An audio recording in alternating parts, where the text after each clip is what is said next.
Dua anggota Babin dan Babin Kamtibnas dari Kodim 0717 dan Polres Grobogan yang bertugas di Desa Ngembak, Kecamatan Purwodadi ini aktif dan rutin berkunjung dengan menyambangi warga desa binaannya dengan mensosialisasikan protokol kesehatan dan membagikan masker kepada warga yang beraktivitas di luar rumah. Keduanya tidak bosan memberikan sosialisasi tentang penerapan protokol kesehatan terhadap warga dan sosialisasi 3M, memakai masker, menjaga jarak, serta mencuci tangan pakai sabun, dan membagikan masker gratis kepada warga. Tidak hanya di tingkat desa, posko PPKM Mikro juga dibentuk hingga tingkat rukun RW dan juga RT yang diperuntukkan untuk mendukung pencegahan COVID di tingkat lingkungan terkecil. Di Desa Ngembak, memiliki 7 posko PPKM Mikro yang berada di setiap RW dan pos kesehatan terpadu di tingkat desa. Semua dilakukan untuk mencegah penyebaran COVID-19 di tingkatan desa dan juga rukun warga yang dilengkapi dengan penanganan yang terpadu oleh desa dan juga Babin Kamtibnas.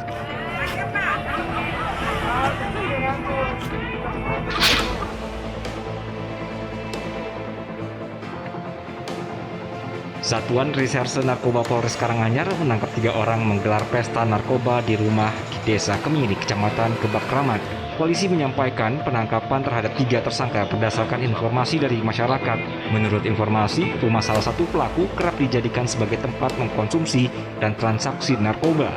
Polisi kemudian melakukan penggerbekan dan mengamankan ketiga tersangka saat sedang menggunakan narkoba. Polisi mengamankan barang bukti 2 paket sabu-sabu dengan berat masing-masing 0,06 gram dan 0,08 gram. Para tersangka saat ini mendekam di tahanan Mapolres Karanganyar untuk mempertanggungjawabkan perbuatannya. Ketiga tersangka dijerat dengan Undang-Undang Republik Indonesia Nomor 35 Tahun 2019 tentang narkotika dengan ancaman hukuman 5 tahun penjara.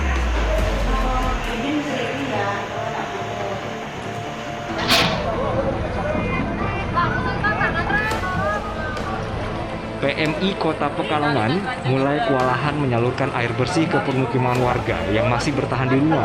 Banjir yang terjadi lebih dari 2 pekan ini menyebabkan kebutuhan air bersih meningkat tajam. Dalam satu hari, PMI Kota Pekalongan hanya mampu mengirimkan 15.000 liter air per hari atau 3 kali pengiriman dalam satu hari sesuai dengan kemampuan isi tangki dan jumlah armada. Jumlah armada yang dimiliki hanya 1, menyulitkan untuk memenuhi semua permintaan warga. 2 armada yang dimiliki oleh Pemda mengalami kerusakan sehingga hanya mengandalkan 1 armada milik PMI. Untuk menghemat air, PMI memberlakukan sistem bergilir dengan mengutamakan dapur umum dan posko air bersih di tiap kelurahan. Sisanya diakses warga saat armada masuk ke permukiman. Keberadaan dropping air bersih masuk ke permukiman menjadi berkah tersendiri bagi warga. Selain sulit mendapatkan air bersih lantaran listrik dan air pam kerap mati saat dibutuhkan, juga membantu warga memenuhi kebutuhan sehari-hari. Awas si Brunei lewat.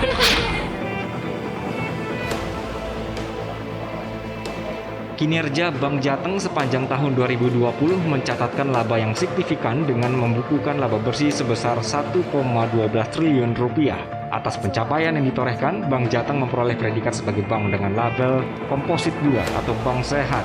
Menurut Direktur Bank Jateng Supriyatno, kondisi pandemi seperti saat ini memang berpengaruh terhadap dunia perbankan, namun pertumbuhan Bank Jateng sangat positif dengan pencapaian laba bersih yang telah melampaui target. Sehingga optimisme Bank Jateng menunjukkan peningkatan meski di masa pandemi.